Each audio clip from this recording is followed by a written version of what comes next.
Guys, bienvenue chez la Doa, it's about everything. On va parler de un prochain mariage plutôt qui s'en vient avec la reine du country, Taylor Swift, qui vaut des milliards. Elle a travaillé presque toute sa vie, mais toute sa jeunesse, là, depuis qu'elle a 15-16 ans qu'elle travaille, là. Donc, elle a accumulé un bon patrimoine qui la stabilise, elle, et sa génération future. On sait qu'elle se marie avec Travis Kelce, qui est footballeur américain. Je pense qu'il est encore footballeur. Oui. Il est millionnaire. Il a peut-être pas la même fortune que Taylor, mais il n'est pas à plaindre. Et là, on va en parler de ça parce que c'est intéressant d'en parler. Tu sais, l'amour, c'est beau, l'amour. Ah, mais on s'aime, c'est pour le meilleur. C'est l'amour éternel. Mais non, Taylor a fait... J'aime autant que j'aime, mais je garde mon cerveau avec moi. Je vais pas risquer de perdre mon patrimoine parce qu'elle a peut-être regardé qu'est-ce qui est arrivé à ses collègues d'avant, que ce soit on voit Britney Spears comme on l'a pris eu. Et on va en parler justement. L'amour, c'est beau. Les grandes déclarations, c'est joli. Les bagues à plusieurs millions sont jolies, ça brille. Mais quand on parle de plusieurs milliards de dollars, l'amour devient soudainement beaucoup plus juridique. Selon plusieurs médias, Taylor Swift et Travis Kelce auraient prévu un accord prénuptial prévoyant une séparation complète des biens afin de protéger leur patrimoine respectif. Donc, qu'est-ce qu'il veut dire? Ils sont ensemble, ils se marient, ils s'unissent, il arriverait quoi que ce soit, que les étincelles ne viennent plus, elle va pas perdre ses milliards. Et lui ne perd pas non plus son argent. Il va pas se retrouver à donner de l'argent. Chacun se protège. D'un côté, une superstar mondiale dont la fortune est estimée à plus de 2 milliards de dollars. De l'autre côté, une légende du football américain avec une fortune évaluée à plusieurs dizaines de millions. Et honnêtement, celui qui croit encore qu'une célébrité de ce niveau va se marier sans se protéger, sans protéger ses actifs, est probablement beaucoup trop romantique. moi, je me marie, c'est pour le meilleur et surtout pour le pire. Quand le pire arrive, c'est choquant. Parce qu'à Hollywood, l'amour existe peut-être, mais les avocats arrivent toujours avant le gâteau du mariage. Et on va en parler, on est chez la Doa, it's about everything. En même temps, on va regarder des astuces sur... Au-delà, même si on n'a pas le patrimoine de Taylor Swift, on doit aussi prendre en compte le côté de la tête dans une relation. Et on met des likes, on supporte.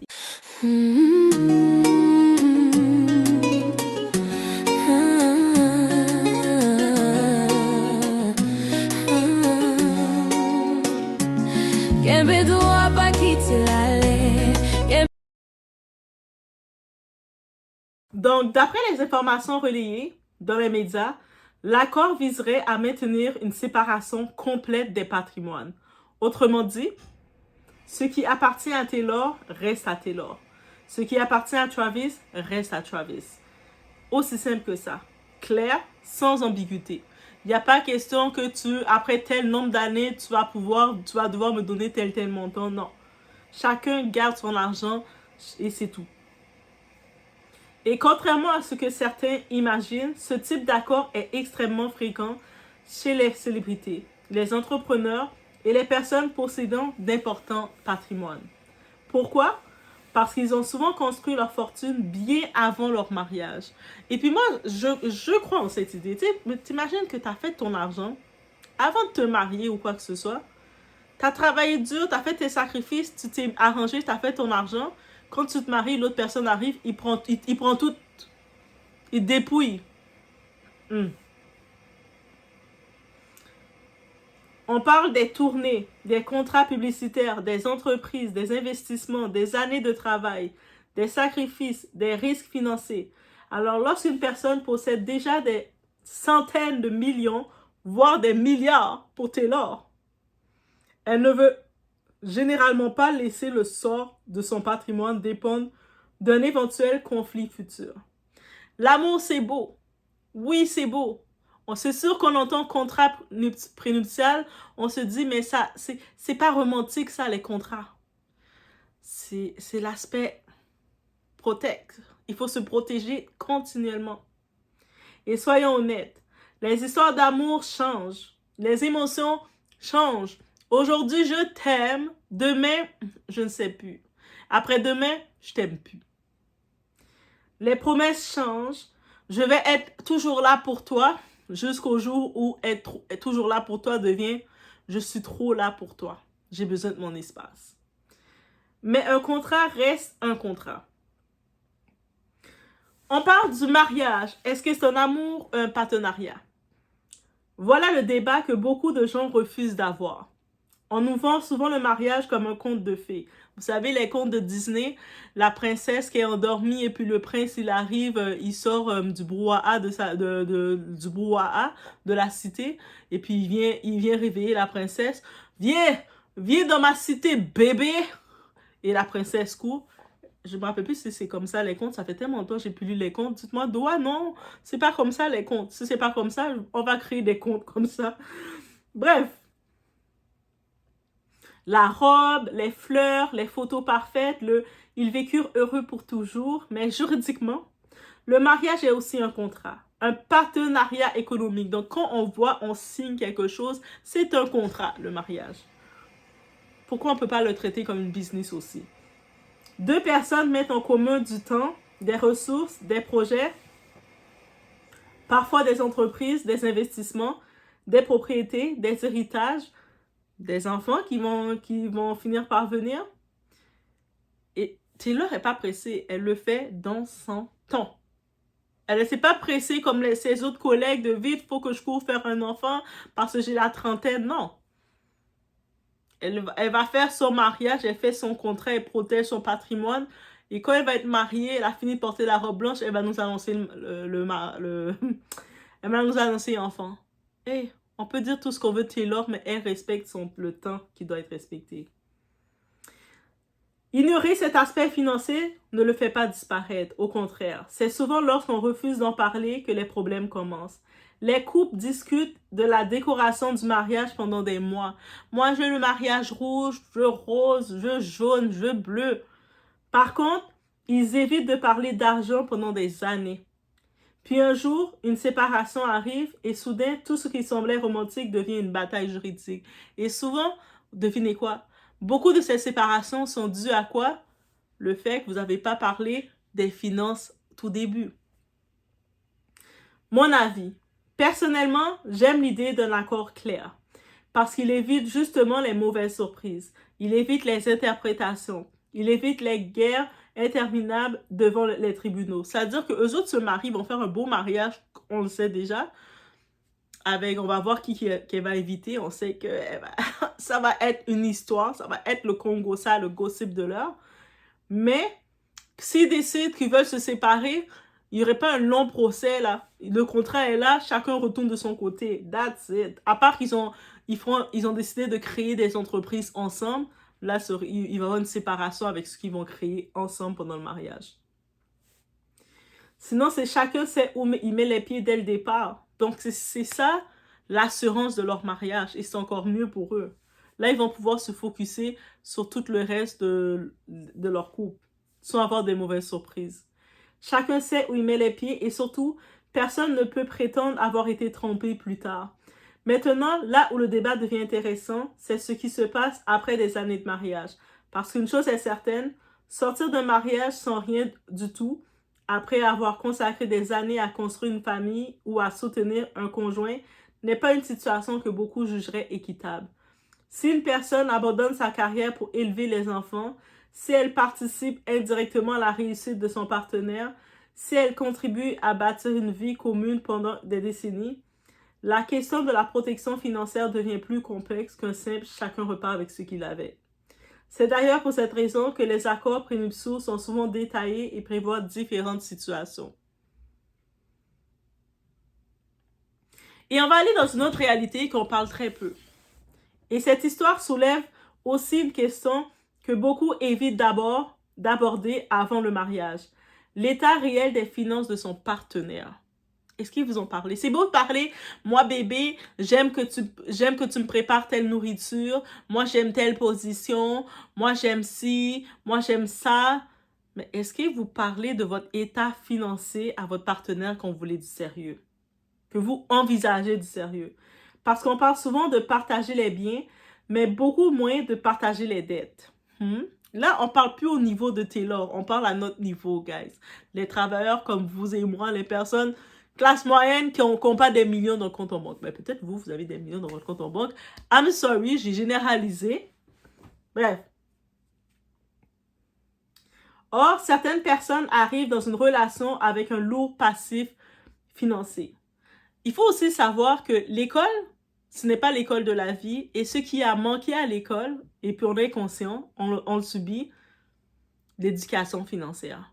Maintenant, en tant qu'adulte, quand on a fait beaucoup d'erreurs souvent, on commence à comprendre c'est quoi l'éducation financière, on essaie de consulter, d'avoir accès aux conseillers financiers dans les banques, on sait c'est quoi l'importance d'avoir quelqu'un pour t'aider à tout ça. Mais quand on arrivait, on avait 17-18 ans, là, ou à 16 ans, on avait nos premiers boulots. On n'avait pas cette éducation financière. Et c'est ça qui manque. J'aimerais encore que dans les écoles secondaires rendues pour les enfants de 15-16 ans, on commence à introduire l'éducation financière aux jeunes. Que ce soit, maintenant, on regarde, que ce soit carte de crédit au maximum, prêt personnel, dette étudiante, mauvaise gestion de l'argent, tu sais, c'est manger dans les beaux restaurants à 500 $ le couvert à toutes les semaines. C'est beau, c'est fun, ça fait des belles photos Instagram, je te le promets. Mais est-ce que tu tiens vraiment le coup? Acheter l'auto de l'année, sachant qu'avec tout l'entretien que ça coûte, et t'as pas fini de payer l'auto, est-ce que tu tiens réellement le coup? Habitudes de consommation incompatibles avec leurs revenus, donc plus de dépenses que de sortie d'argent que d'entrée d'argent. Et parfois un mode de vie largement supérieur à ce qu'elles peuvent réellement se permettre. Attention, cela concerne autant des hommes que des femmes. Tu sais, c'est pas juste pour les hommes, c'est pour tout le monde, votre partenaire, je dis.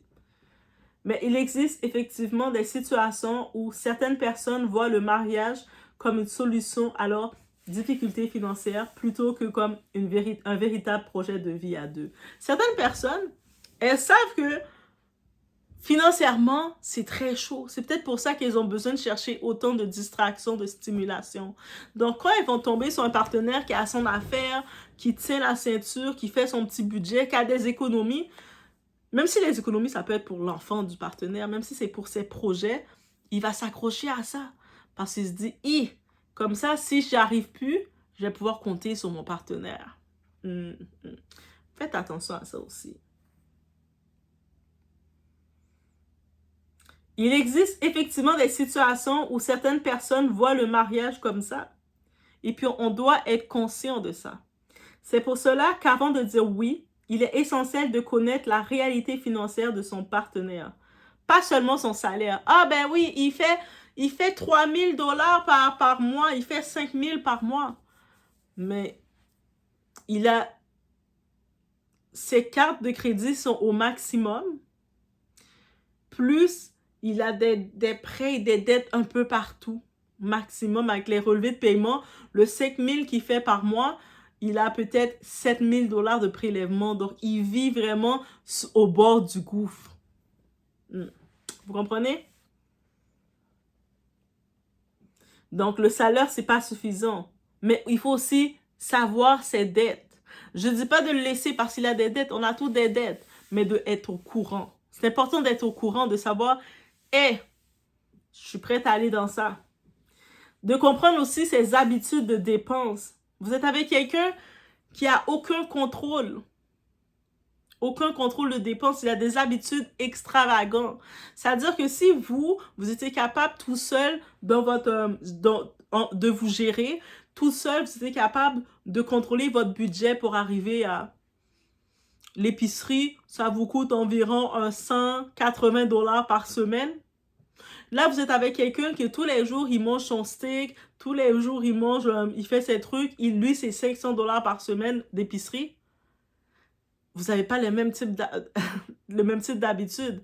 Donc, c'est-à-dire, où est-ce que vous étiez capable de serrer pour faire vos économies, vous allez devoir retirer dans vos économies pour pouvoir couvrir ces dépenses. N'est-ce pas? Parce que là, vous allez devoir manger le steak avec cette personne. Son rapport à l'épargne aussi. Est-ce il sait épargner? Est-ce qu'il tente d'épargner? Est-ce qu'il a un compte d'épargne quelque part? Un compte d'épargne, c'est-à-dire l'argent en coussin pour s'il lui arrive quelque chose, il puisse se dépanner. Sa vision du budget, qu'est-ce qu'il pense du budget? Et sa capacité à gérer ses responsabilités. Parce qu'un mariage ne fusionne pas seulement deux personnes, il fusionne souvent deux réalités financières, deux historiques, deux façons de voir l'argent.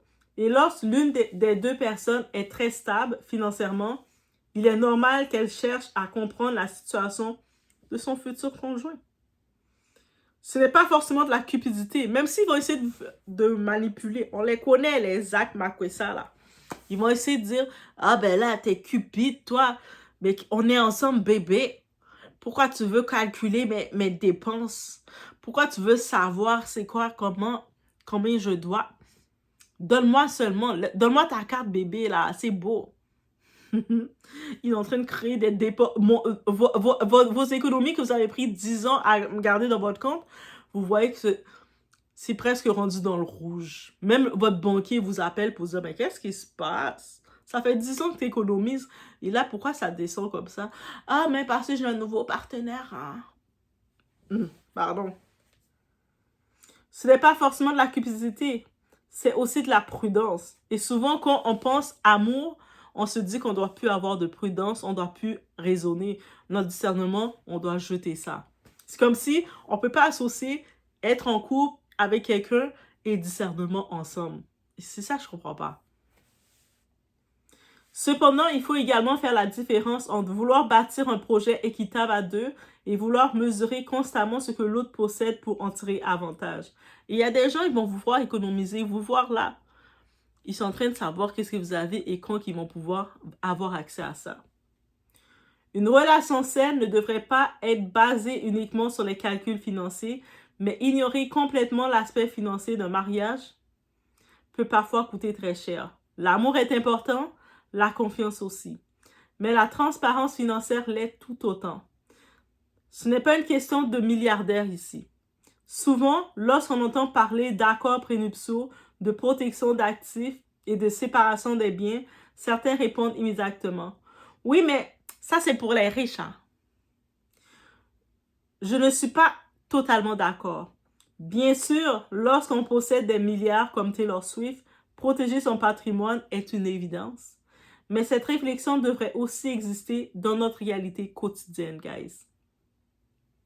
Pas parce que nous sommes millionnaires, parce que personne n'a envie de commencer sa vie de couple en héritant de problèmes financiers qu'il n'a pas créés. C'est-à-dire, toute ta vie, tu es à jour, tu fais tes choses bien, tu évites de trop toucher à ton crédit, tu payes tes factures à temps, tu peux, tu es content, tu es à jour, ou sinon, tu es en train de payer ta dette étudiante, tu fais toutes tes choses correctes. Et puis, il y a l'autre personne, tu prends un partenaire que tu aimes bien Jai Joe, il est fun. Mais Jai Joe, lui, à toutes les semaines, il allait dans les boîtes de nuit, il achetait les bouteilles, tu sais, les bouteilles dans les boîtes de nuit qui coûtent encore plus cher, qui peut coûter 1000 et quelques dollars de la nuit, la bouteille. Il a fait ça, il s'est amusé, pop the bottle, il a fait pop the bottle.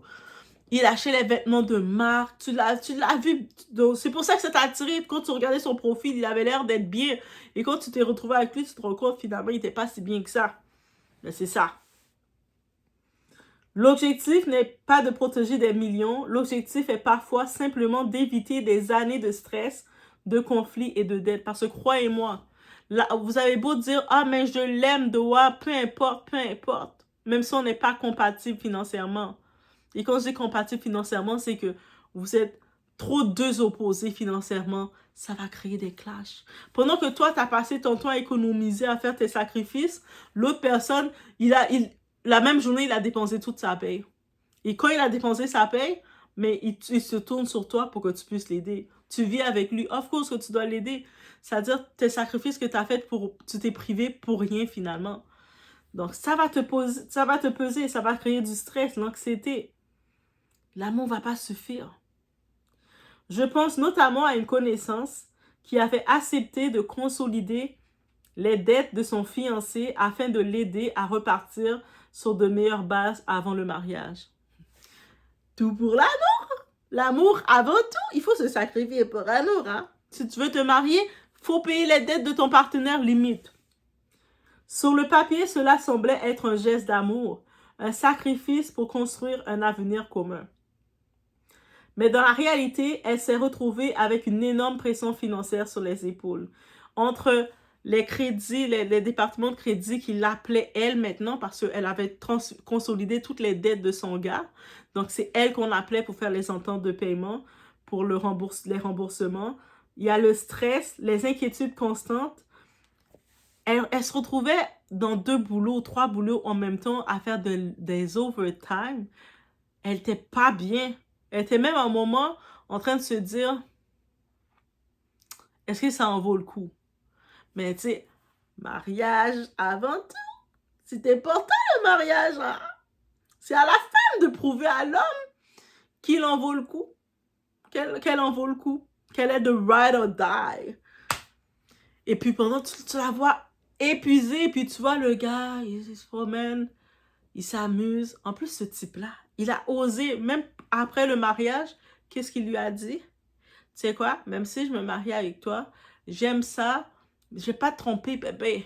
Mais j'aime ça aller dans les soirées, les bars exotiques où ce que les filles se dénudent, tout ça. J'aime ça, aller là. Ça reste mon petit plaisir. Mais c'est toi que j'aime, bébé. Mais même si je suis mariée avec toi, je vais continuer de devoir me rincer les yeux avec d'autres femmes, voir d'autres femmes. Bébé. Bébé. Devinez quoi? Elle a accepté. Et puis, on va se dire, finalement, il y a eu le beau mariage qui s'est fait. Là, maintenant, c'est tranquille et tout. Il continue d'aller dans ses soirées parce que ça faisait partie. Il a été transparent avec elle. En plus de ça, guys, il continue d'aller dans ses soirées. Et c'est ça que j'allais dire. Il a même, dans leur relation d'intimité, il a demandé d'inviter une 3e personne. Donc, pour qu'il voulait faire un de ses fantasmes, avoir 2 femmes avec lui. Il y a une autre femme qui s'ajoute dans leur chambre. Bien sûr, là, c'est son mari. T'as pas le choix d'accepter. Avant que ce soit ton mari, t'as accepté tout ça. Pourquoi quand c'est ton mari, tu vas aussi peu que ça, tu vas accepter? C'est-à-dire que c'est un piège, gars. Je vous dis ça, mais le mariage, c'est tellement beau. Hein? Une relation qui a commencé sur le poids des obligations financières, tout ça au nom du fameux « on fait ça pour notre futur ». Bien sûr, chacun est libre de ses choix. Chacun décide jusqu'où il est prêt à se sacrifier pour la personne qu'il aime. Mais personnellement, je ne suis pas convaincue que commencer une aventure à 2 en absorbant les problèmes financiers de l'autre soit le meilleur point de départ. Oui, tu peux être avec l'autre, il a des dettes financières, il a beaucoup de problèmes de crédit. Tu peux lui donner des astuces. C'est pas toi qui vas payer les dettes. Moi, c'est pas moi qui irais payer les dettes pour toi. Je peux te donner des astuces. Peut-être que je vais être moins exigeant sur nos dépenses. On va peut-être moins sortir dans les gros restaurants chics. On va manger peut-être plus du shish tao, du kebab. Donc, même le kebab, des fois, c'est cher. Mais bref, il y a quand même des bons petits kebabs pas chers. Vous comprenez. On va quand même manger le menu valeur de temps en temps où on va se préparer des activités qui coûtent moins cher pour permettre de pas trop dépenser ton argent. Et peut-être t'accompagner pour que tu rencontres un conseiller financier qui te parle, qui t'informe de comment faire des budgets, comment te mettre à jour. Mais que moi, je vais aller faire de l'overtime. Et toi, tout ce que tu me donnes, tu m'en donnes plus encore à assumer. Au nom de l'amour, hein. Selon moi, l'amour devrait permettre de construire ensemble, pas de sauver quelqu'un de ses propres responsabilités financières. Après, ce n'est que mon opinion. Si ça marche pour vous, it's good for you. Mais je pense qu'avant de signer un contrat de mariage, il est parfois plus important de regarder les relevés bancaires, les habitudes de consommation et les dettes que les décorations de la salle de réception. Parce qu'un mariage dure peut-être une journée, mais les conséquences financières peuvent elle durait plusieurs années. Pourquoi tant de personnes sont-elles choquées lorsqu'une célébrité signe un accord prénuptial? Encore aujourd'hui, je me demande. Parce qu'au fond, beaucoup associent encore la protection financière à un manque d'amour. Comment tu veux te protéger de ton amour? Mais parce que l'amour n'est pas éternel déjà. C'est pas déjà assez comme réponse? Comme si protéger ses actifs signifiait prévoir l'échec de la relation.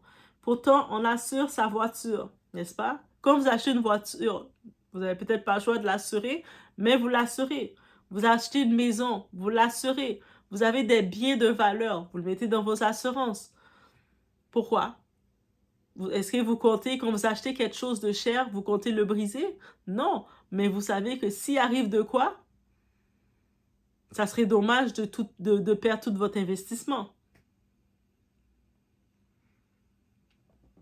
Que ce soit la maison, vous ne voulez pas qu'elle brûle. On rédige un testament sans vouloir mourir demain. Quand vous faites votre testament, ce n'est pas en quête de dire « Yes, c'est fini pour moi ». Non, c'est parce que tu dis « Si je ne suis plus là, les personnes qui vont rester derrière moi, il faut que je suis sûre que je les ai protégées. » N'est-ce pas? Mettons que tu as un enfant, tu n'as pas de testament, mais ça va être compliqué. Oui, techniquement, l'argent vient à ton enfant, mais il y a les familles qui vont venir réclamer. Et on se rappelle pour la femme de Marcelo, la famille de Marcelo, que ce soit sa mère, ses demi-sœurs, demi-frères, ils sont venus l'exposer, la salir pour venir réclamer l'argent de la femme. Et en disant, ouais, mais quand elle était mariée avec son mari n'avait pas d'argent. Hein? Donc, ça veut dire ça vient à la famille. Mais c'est comme... Ils l'ont exposé, la défunte, là. Ils n'ont même pas pensé aux enfants. Parce que c'est des simonies. Mais quand tu as un testament, tout est clair. Les points sont clairs. Tac, tac, tac. Même s'ils veulent négocier le testament, même s'ils enlèvent leur culotte pour parler du testament, tout est clair.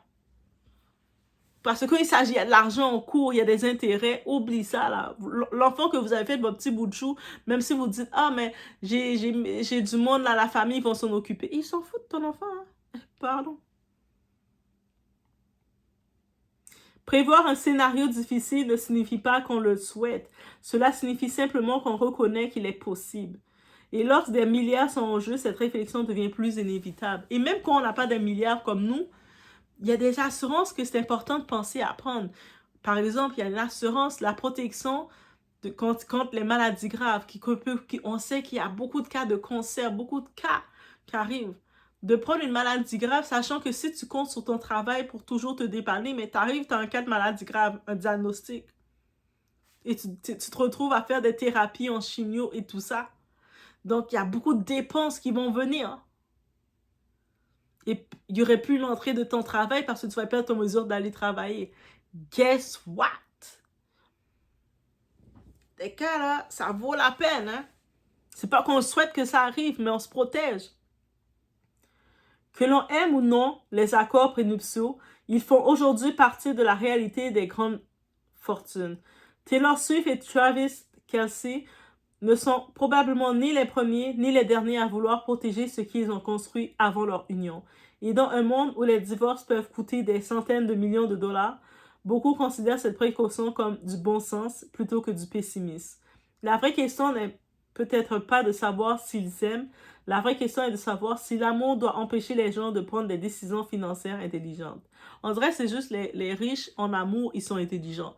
Dans la pauvreté, on dirait que c'est « Ah, c'est rien, c'est rien. » Tu te maries à quelqu'un, il va te mettre, il t'envoie toutes ses dettes. Tu te retrouves à payer toutes ses dettes au nom de l'amour. Maintenant, laissez-moi savoir en commentaire. Un accord prénuptial est-il une preuve de méfiance ou est-ce simplement une décision responsable lorsque des fortunes colossales sont en jeu ou un patrimoine tout court est en jeu? C'est-à-dire qu'avant de te marier avec ce type, tu avais commencé à acheter des terrains. Peu importe les projets que tu avais à faire, tu as commencé à acheter des parcelles. Tu as des parcelles à ton nom. Tu as commencé à bâtir. Tu voulais toujours créer un restaurant de luxe, un hôtel. Tu as commencé à bâtir pour faire tes projets. Je vous laisse sur cette réflexion. Laissez-moi savoir en commentaire. Vous en pensez quoi? C'est à votre tour.